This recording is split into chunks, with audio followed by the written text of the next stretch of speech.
প্ৰতিটো ব্যৱসায়ৰ বাবে ৱেবছাইট কিয় অত্যন্ত প্ৰয়োজনীয় আপুনি জানেনে যে 81% মানুহে যিকোনো ব্যৱসায়ৰ পৰা বস্তু কিনিব যোৱাৰ আগতে অনলাইনত সাৰ্চ কৰে মানে যদি আপোনাৰ ব্যৱসায়ৰ ৱেবছাইট নাই আপুনি সেই 81% গ্ৰাহকক ডাইৰেক্টলি হেৰাব খুজি আৰু ভাবিছেনে আপোনাৰ প্ৰতিযোগী কিন্তু সেই গ্ৰাহকসকলক সোনকালে লৈ যাওক আজি আমি কথা পাতিম এই কাৰণতে প্ৰতিটো ব্যৱসায়ৰ বাবে ৱেবছাইট এটা লাক্সাৰি বস্তু নহয় এটা নেচেছিটি বা অত্যন্ত প্ৰয়োজনীয় বস্তু হৈ পৰিছে ভিডিঅ'টো শেষলৈকে চাওক সকলো বস্তু জানিব পাৰিব ধৰি লওক আপুনি অসমৰ যিকোনো চহৰতে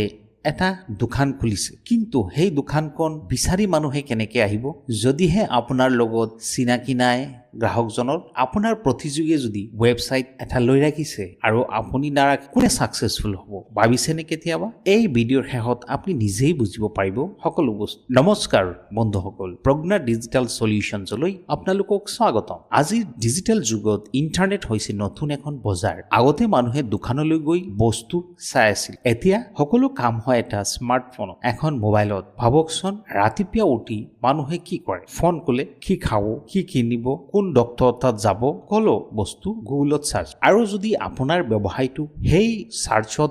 নেদেখায় তেন্তে আপুনি সেই গ্ৰাহকৰ কাৰণে আপোনাৰ অস্তিত্ব নাই সহজ কথা 2026 চনত ৱেবছাইট মানে কেৱল এটা ডিজিটেল এড্ৰেছ নহয় এইটো হৈছে আপোনাৰ ব্যৱসায়ৰ আটাইতকৈ পাৱাৰফুল মাৰ্কেটিং টুলছ আৰু আপোনাৰ সেলছ টিম আৰু আপোনাৰ শ্বৰুম সব একেলগে আজি মই আপোনাক 7টা কাৰণ দেখাম যাৰ বাবে এই বছৰে আপোনাৰ ব্যৱসায়ৰ বাবে ৱেবছাইট থকাত একেবাৰে জৰুৰী আহক আমি লাহে লাহে হেবোৰ ডিসকাশন কৰি গৈ থাক প্ৰথম কাৰণটো হল ক্ৰেডিবিলিটি এণ্ড ট্ৰাষ্ট মানে গ্ৰাহকৰ প্ৰতি আপোনাৰ ক্ৰেডিবিলিটি বা ট্ৰাষ্ট লেভেলটো কেনেকৈ আগবঢ়াই দিয়ে আপুনি কোনো ৰেষ্টুৰেণ্টত যেতিয়া যাব বিচাৰে প্ৰথমে কি কৰে গুগলতে সাৰ্চ কৰে নহয়নে তাৰ পিছত তাৰ ৰেটিংটো চাব বিচাৰে লগতে ৰিভিউটো চাই লগত ইহঁতৰ ৰেষ্টুৰেণ্টৰ ফটো কেইটাও চাই নহয় জানো যদি সেই ৰেষ্টুৰেণ্টৰ কোনো ৱেবছাইট বা অনলাইন প্ৰেজেন্স নাই বেছিভাগ মানুহে এইটো অথেন্টিক বুলি নাভাবে আৰু প্ৰফেশনাল বুলি নাভাবে আপোনাৰ ব্যৱসায়ৰ ক্ষেত্ৰতেও ঠিক একেই ৱেবছাইট থাকিলে গ্ৰাহকে আপোনাক প্ৰফেশনাল আৰু বিশ্বাসযোগ্য বুলি ধৰি লয় মাত্ৰ এটা প্ৰফেশনাল ৱেবছাইটেই আপোনাৰ ব্ৰেণ্ডক কেইগুণ বেছি পাৱাৰফুল কৰি তুলিব পাৰে দ্বিতীয় কাৰণ 24/7 এভেইলেবিলিটি আপোনাৰ দোকানখন ৰাতি বন্ধ হৈ যায় কিন্তু আপোনাৰ ৱেবছাইট হি কেতিয়া বন্ধ নহয় ৰাতি 11টাত কোনোবাই আপোনাৰ প্ৰডাক্ট চাব বিচাৰিলে গ্ৰাহকে হেতু চাব পাৰিব অনলাইন আপোনাৰ ৱেবছাইটে গ্ৰাহকক সম্পূৰ্ণ তথ্য দিব পাৰিব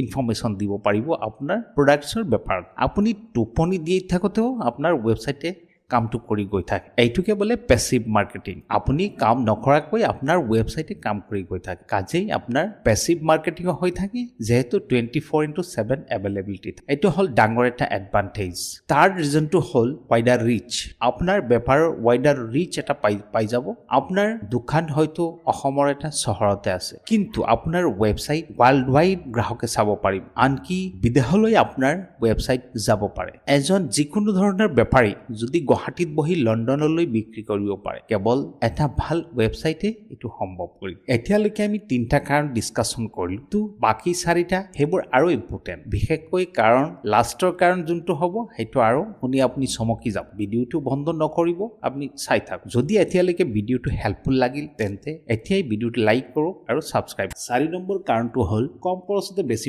কষ্ট এফেক্টিভ আগত মাৰ্কেটিং মানে আছিল নিউজ পেপাৰত বিজ্ঞাপন হোৰ্ডিং দিয়া প্যাম্পলেট দিয়া হাজাৰ টকা খৰচ কিন্তু কিমান মানুহৰ কাহল পাও জানিব নোৱাৰি কিন্তু ৱেবছাইট আৰু ডিজিটেল মাৰ্কেটিংয়ে কম খৰচতে সঠিক গ্ৰাহকলৈ যাব পাৰে 5 নম্বৰ কাৰণটো হল কম্পিটিটিভ এডভান্টেজ আপোনাৰ কম্পিটিটৰে যদি ৱেবছাইট আছে আৰু আপোনাৰ নাই তেন্তে অনলাইনত সেই গ্ৰাহকবোৰ কম্পিটিটৰ তালৈকে যাব আৰু যদি তাৰ উল্টা হয় আপোনাৰ ৱেবছাইট আছে কম্পিটিটৰ নাই তেতিয়াহলে এতিয়াই আপুনি বনাব লাগে আপোনাৰ ৱেবছাইট তেতিয়াহলে আপোনাৰ ব্ৰ্যান্ডটো ফাৰ্স্ট মুভাৰ হ'ব পাৰে এইটো এটা বিৰাট সুবিধা 2026 চন ব্যৱসায়িক অত্যন্ত কঠিন হাইলি কম্পিটিটিভ যিকোনো বেপাৰত কেৱল ৱেবছাইটে আপোনাৰ এই প্ৰতিযোগিতাত আগবঢ়াই ৰাখিব পাৰে 6 নম্বৰ কাৰণটো হল কাস্টমাৰ ৰিলেশনশিপ গ্ৰাহকৰ সৈতে সম্পৰ্ক গঢ়ি ৱেবছাইটত আপুনি এটা কন্টাক্ট ফৰ্ম ৰাখিব পাৰে কাষ্টমাৰ ৰিভিউ দিয়াৰ অপশ্যনটো ৰাখিব পাৰে, FAQ ছেকশ্যন এটা ৰাখিব। এইবোৰে গ্ৰাহকৰ সৈতে আপোনাৰ সম্পৰ্ক মজবুত কৰি তুলি গ্ৰাহকে অনুভৱ কৰে যে আপুনি তেওঁলোকৰ কথা শুনিছে, তেওঁলোকক গুৰুত্ব দিছে। এই বিশ্বাসেই তেওঁলোকৰ বাৰ আপোনাৰ কাষলৈ টানি আনে। তাতকৈ ইম্পৰ্টেণ্ট কাৰণটো হ'ল চাৰ্চ ইঞ্জিন অপ্টিমাইজেশ্যন আৰু AI ছাৰ। এইটো 2026 চনৰ অত্যন্ত ইম্পৰ্টেণ্ট ৰিজন। মনোযোগ দি শুনিব। এতিয়া মানুহে অকল গুগলতে নহয়, ChatGPT আৰু অন্যান্য AI টুলছত ছাৰ্ভিচ বিচাৰে। আৰু এই AI টুলছৰ তথ্য ক'ৰ পৰা কালেকশ্যন? ৱেবছাইট। যদি আপোনাৰ ৱেবছাইট নাই, AI টুলছৰ চকুত আপুনি নাই। ইয়াৰ অৰ্থ ভৱিষ্যতৰ গ্ৰাহকবোৰে আপোনাক কেতিয়াও বিচাৰি নাপাব। এইটো হৈছে আটাইতকৈ বেছি এলাৰ্মিং কথা। এইটোৱে হৈছে আপোনাৰ ৱেবছাইট নথকাৰ ডাঙৰ মূল্য আপুনি দিব পৰা। গতিকে বন্ধুসকল, ইন শ্বৰ্ট ক'ব গ'লে, ৱেবছাইট এটা আপোনাৰ ব্যৱসায়ক বিশ্বাসযোগ্য কৰি তোলে, 24 ঘণ্টা আপোনাৰ হৈ কাম চলাই যায় আৰু বহল বজাৰলৈ আপোনাৰ বেপাৰটোকে লৈ যাব পাৰে। কম খৰচত বেছি মাৰ্কেটিং কৰিব পাৰে, প্ৰতিযোগিতাত আপোনাৰ বেপাৰক আগবঢ়ায়, গ্ৰাহকৰ সৈতে সম্পৰ্ক বা ৰিলেশ্যন বিল্ড আপ, আৰু গুগল আৰু AI আপোনাৰ বেপাৰক প্ৰেজেন্স দেখুৱায়। এতিয়া যদি আপোনাৰ ব্যৱহাৰ